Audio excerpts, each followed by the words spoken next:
Imagine getting paid just for sharing your thoughts on products and services you use every day. With Survey Junkie, it's that simple.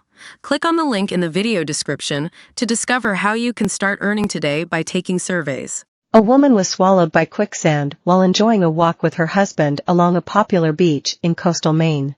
Jamie Accord was walking at the water's edge at Popham Beach State Park in Phippsburg, located in the Portland metropolitan area, earlier this month when she suddenly dropped like a rock. She sunk to her hips in a split second and let out a stunned scream as the high tide started creeping in.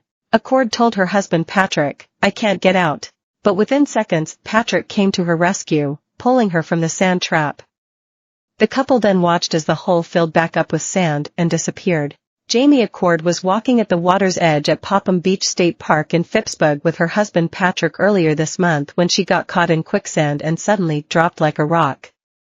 The couple are pictured together at the beach. This photo provided by Patrick Accord shows his wife, Jamie Accord, on Popham Beach, in Phippsburg, Maine, where she sunk to her hips in quicksand, Saturday, June 1, 2024. Accord took to social media to warn others after her episode on June 1, when she and Patrick were strolling on the beach. She had been collecting trash, so her hands were full when she sunk waist-deep into the sand in just a matter of seconds.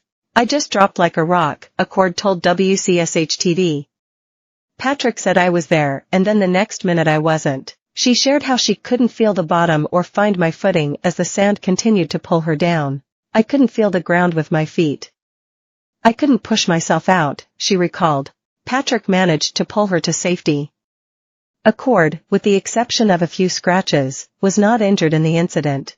She then changed her clothes, which she described as being covered in wet cement-like sand, and decided to share her experience online as a warning to others. The state park rangers stated they have had some reports of the sand being like quicksand.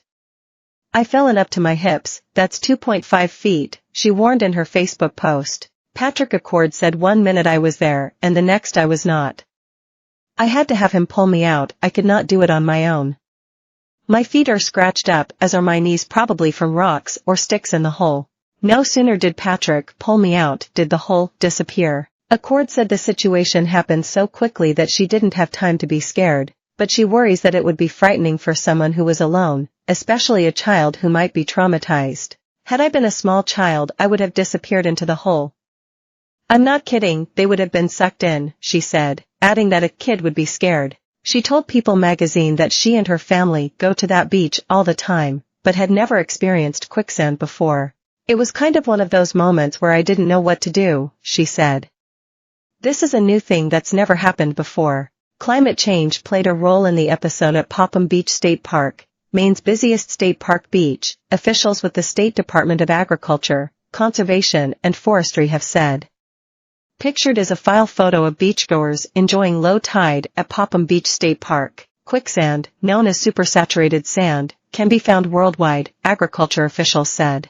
People who are caught in supersaturated sand remain buoyant. People don't sink in quicksand, allowing them to float and wriggle themselves to safety, said Jim Britt, spokesperson for the Maine Department of Agriculture, Conservation and Forestry.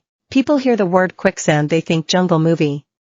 "The reality with this supersaturated sand is you're not going to go under," he said. In Accord's case, climate change played a role in the episode at the state's busiest state park beach, which draws more than 225,000 visitors each year, Britt said. A series of winter storms rerouted a river that pours into the ocean, softening the sand, an area where beachgoers are more apt to walk, necessitating the placement warning signs by park staff, he said.